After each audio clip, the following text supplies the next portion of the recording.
Using a rollator can be extremely helpful in making you feel more stable and balanced and safe when walking.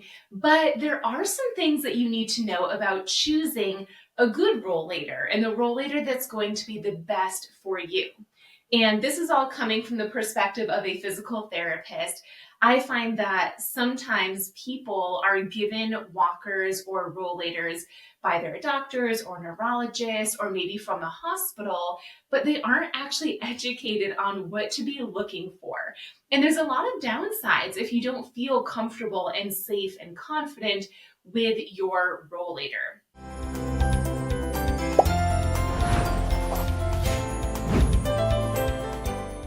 If you have a rollator that is not the best fit or style for you, it can actually make walking more challenging. And not only that, but it can make you feel unstable and balanced. Sometimes it can even cause pain in your wrist, your elbow, your shoulder, or your neck.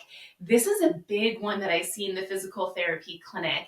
And the reason this isn't ideal is because if you have pain in your wrist, your elbow, your shoulder, or your neck, that usually results in not being able to use a mobility aid due to pain. So then you're not going to be moving around as much, and therefore you might get weaker because you're sitting more due to the pain that you got from walking with your mobility aid. Not only that, but it can make you feel less confident if you're not secure and stable with your rollator. And all of these things really boil down to more isolation. So if you don't feel comfortable with the rollator or walker that you're using, more likely than not, over time, that will result in you not using it and therefore isolating yourself a little bit more, not getting out of your house as much, not participating in life the way that you want to and hope to. So what I want to do today is review 5 things that you should be on the lookout for when choosing a rollator that is best for you.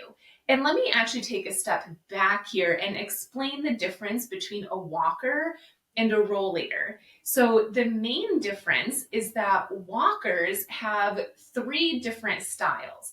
There are walkers that have no wheels on them. There are walkers that have wheels only on the front, but not on the back. And then there are walkers that have 4 wheels, 2 on the front and 2 on the back. Whereas rollators usually will have either 3 or 4 legs. This one that I'm sitting in right now, you'll see it has 4 legs. 1, 2, 3, 4. And so there would be 4 wheels. Those ones usually have a seat. We'll get into that in a bit here. But there are also some 3-wheeled rollators where there's 2 wheels in the back, 1 on each side, and then 1 wheel up front. So it looks more like a triangle. So with rollators, there's either 3 or 4 wheels, and there's either a seat or a basket that you can put something in. Not only that, there's brakes as well. So those are the biggest differences between a walker and a rollator. I think that rollators are generally easier to use and it feels like a more natural stride when you're walking. So I personally have a preference for my rollators, and it's what I usually suggest to my clients with MS who are looking for a little bit more balance and safety when they're walking. And by the way, if you don't know who I am, I always forget to introduce myself. I'm Dr. Gretchen Hawley, a physical therapist and multiple sclerosis certified specialist at The Missing Link. So let's go ahead and dive into these 5 things that you want to be on the lookout for when choosing a rollator for you. The first thing that you want to look for is that it's lightweight. And not only that, but the lightweight is evenly distributed throughout the entire rollator. And what I mean by that is sometimes you will find nice lightweight rollators, but they are only lightweight in the front of the rollator or in the back. And so you might feel like it's top heavy, like when you lift it up, it weighs down because the front is heavier.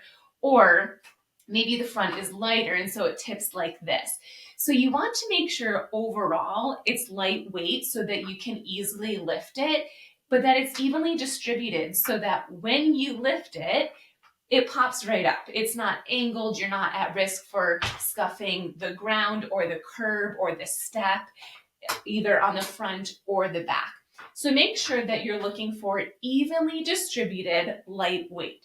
And this is going to be extra beneficial for you if you're someone who's going to be using your rollator in multiple environments. If you're going to be folding it up and lifting it into your car and taking it out of your car. For example, with this one, as you can see, it's really easy to lift, and all you'd have to do is tip it and grab, and you can move it like this, and without worrying that the wheels are going to be too heavy and you'll be dropping it on that side, or the handles be too heavy and you're lifting it like this. So you want to make sure that if you're going to be lifting it into and out of a car, it's lightweight and evenly distributed. Also, if you're going to be bringing it up and down stairs inside your home, or even up and down a curb, or if you have a single step, maybe to get into your home and out of your home, or somewhere inside your home, being lightweight is going to be key. The thing about being lightweight that you do want to be on the lookout for is how much weight you're putting through your arms. If you are putting an excessive amount of weight through your arms, which is never ideal, but that's another video for a different day. If you're putting too much weight through your arms, and maybe one side more than the other, if you are using a lightweight rollator, you might be at risk for feeling like it's going to tip over. So you should never be putting more than 50% of your weight through your arms anyways. But if you do feel like you are someone who does put a ton of weight through your arms, maybe one side more than the other, just be on the lookout for that. You really want to make sure that you're practicing exercises to help you take weight off of your upper body and have your own weight also evenly distributed between your right side and your left side. Okay, the second thing that you want to be on the lookout for are forward-facing handles. This is my personal preference because when you have forward-facing handles like this, it angles the entire rollator differently, where you're able to stand a bit closer and your wrists are closer to the center of your body versus being more forward. And what that does is it allows your body to be in a better position. It allows better posture, and it allows better alignment for your back and your neck, so that when you're walking or standing, you're in good alignment and therefore more likely to reduce aches and pains in our shoulders, our back, and in our hips. So this is just a really small feature, but it actually plays a big role when you are moving with your mobility aid. So these forward-facing handles is something that you could be on the lookout for. Number 3 are the wheels. So making sure that whichever rollator you're using, you're looking at the shock absorption in the wheels. Every wheel is going to be different. There are some wheels that are more tires, some are rubbers, there's lots of different materials, but make sure that it has good shock absorption. The reason for that, and the reason I like this rollator in particular, is because not only do the wheels have good shock absorption, but the angle that this design has also helps reduce shock absorption. And what that means for you is if you are walking anywhere, but especially maybe outdoors on uneven terrain, and you hit a rock or you are lifting it up to go onto a curb or something like that, when you put the rollator down, or as you're walking and you roll over something, the shock of that thing is absorbed by the wheels and the frame, not your arms. And as I mentioned earlier, the more shock absorption, the more weight you're putting through your arms, the more likely you'll get wrist pain, elbow pain, shoulder pain, neck pain, you name it. So having good shock absorption and also this angle can be really key in allowing you to preserve your joints and reducing those aches and pains that may come with something that doesn't have good shock absorption. Number 4 is to look for good brakes. Now, hopefully this is a no-brainer, but you would be surprised. There are some rollators out there that don't have the best brakes. but brakes are so important when it comes to rollators, because if you don't have good brakes and if they easily pop off, the rollator could get away from you, especially if you are someone who does put a lot of weight through your upper body. What can happen is as you're walking, the rollator gets further and further away from you. I'm sure some of you know exactly what I'm talking about, and it could put you at risk for falling or tripping because it's too far away from you. Rollators should stay close to our bodies. So we want to make sure that there are brakes so that if that does happen, you can put the brakes on, realign yourself, get back into a good position. Then you can take the brakes off and continue on your merry way. But it's also important to have brakes on rollators, because if you're able to sit, we want to be able to put brakes on first before we sit on the rollator. Or if we're going to be sitting down in another chair, it's extremely important to put brakes on the rollator before you sit down. Let me show you what I'm talking about. So if I wanted to sit over here, I would want my rollator in front of me, my brakes on, then reach back and sit down. And then when I stand up, I would want the brakes on as I stand up, then hold on. Without the brakes on, this could be very wobbly and unstable.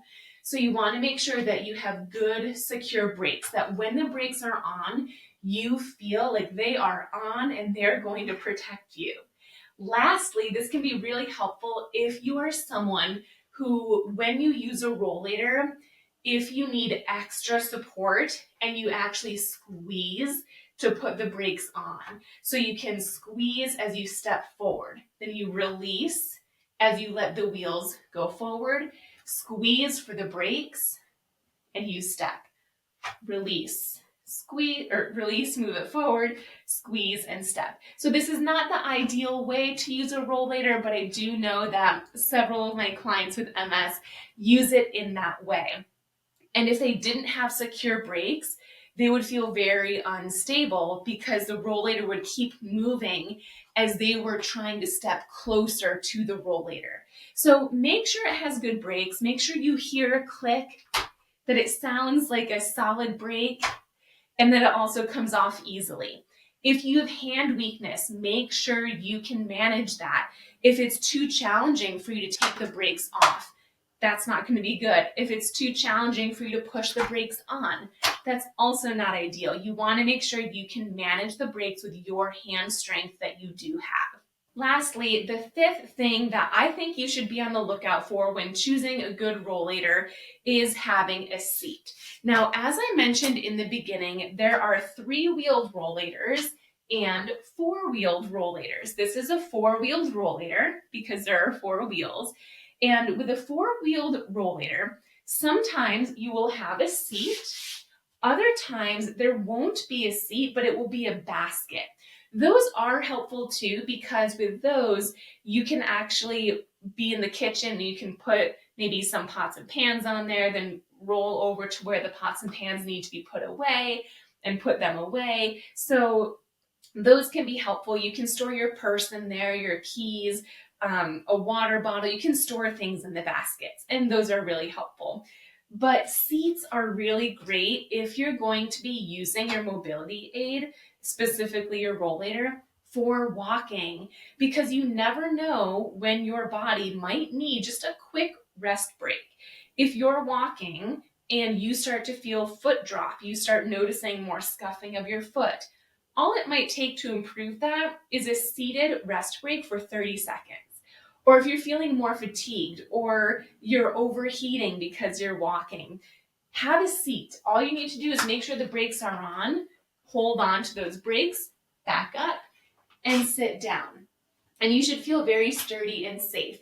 You can stay here for just a few seconds or a minute or two, but having the option to sit down can be so helpful and honestly improve your safety a lot when it comes to moving around and walking with your rollator.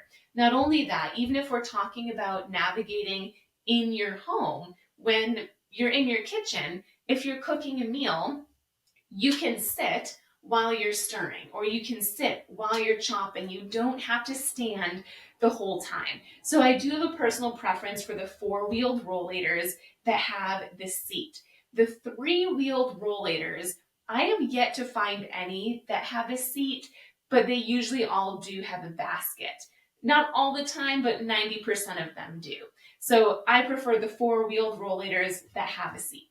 Those are the 5 main things that I look for and I educate my patients on when they are looking for a rollator that's going to fit their needs. And I know a lot of you guys are going to ask, so I'll just share. This rollator in particular is from the company Byacre, and this is their carbon ultralight rollator. They do have several different options now. I love all of them. They are such a great brand. I'll put the link for this one and the others down in the description below. So if you're interested, definitely check that out. But make sure you feel safe and confident with your rollator, because if you feel safe and confident with your rollator, you're going to do more things. You're going to get out of the house. You'll participate in life more. And when you do that, you're going to get stronger. You'll likely improve your walking. It's a ripple effect of positivity. And on that note, if you are looking to get stronger and improve your walking, I have lots of MS-specific exercises right on my page, as well as in my online MS wellness program, The Missing Link. So check those out. I'll put the link also in the description.